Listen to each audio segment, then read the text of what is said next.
جو تیری ذات کو ذات قدیم کہتے ہیں، وہ تجھ پہ سجدوں کو کار عظیم کہتے ہیں۔ تمہارے دین پہ البتہ سب نہیں قرباں، کچھ ایسے بھی ہیں جو اس کو افیم کہتے ہیں۔ یوم مئی کی مناسبت سے ایک نظم پیش کر رہا ہوں، ایک مزدور کی فریاد۔ صبح کے جھنجھٹوں میں ہیں آنکھیں کھلیں، تلخیوں رنجشوں میں ہیں پلکیں اٹھیں، لڑکھڑا کر سنبھل پایا ہوں، اب میں مزدوری کرنے نکل آیا ہوں۔ مثل فرہاد محنت کیے جاؤں گا، اب میں روزی کما کر ہی گھر آؤں گا۔ ایک میں ہوں خوشی کا گماں تک نہیں، ایک سورج کے غم کا نشاں تک نہیں۔ صبح ہو دوپہر ہو یا ہو سہ پہر، رشک آتا ہے سورج کی خوش بختی پر۔ جو نہ محنت کرے جو نہ زحمت سہے، بس بلند آسماں پر سرکتا رہے۔ پہلوئے ہم سفر میں کلفت سہوں، اپنے بچوں کی خاطر مشقت کروں۔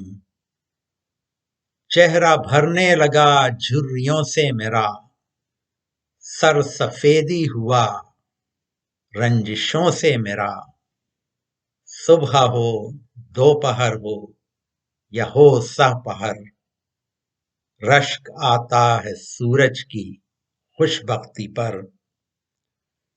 جو نہ محنت کرے جو نہ زحمت سہے، بس بلند آسماں پر سرکتا رہے۔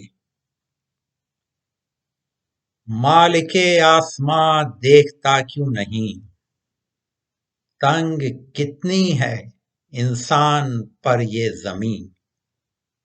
ضبط برسوں کے پلکوں تلک آئے ہیں، میری آنکھوں سے آنسو چھلک آئے ہیں۔ ایک رحمت کا بادل ہمیں بھیج دے، جو کناروں سے کرنیں نچھاور کرے۔ جو سمیٹے ہمیں اور اڑا لے چلے، اور بالائی جنت میں جا کے رکے۔ نہر کوثر کی موجیں ہمیں بھی دکھا، اٹھتی موجوں میں میرے غموں کو بہا۔ مجھ کو صبر کو میرے اب تو نہیں آزما، مجھ کو البیل سورج کی مانند بنا۔ جو نہ محنت کرے جو نہ زحمت سہے، بس بلند آسماں پر سرکتا رہے۔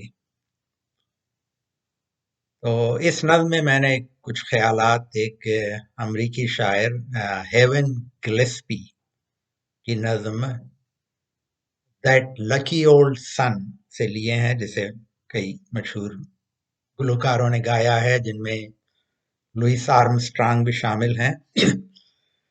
تو اس کے بول میں نے نیچے تبصرے میں شامل کر دی ہیں۔ سننے کا شکریہ۔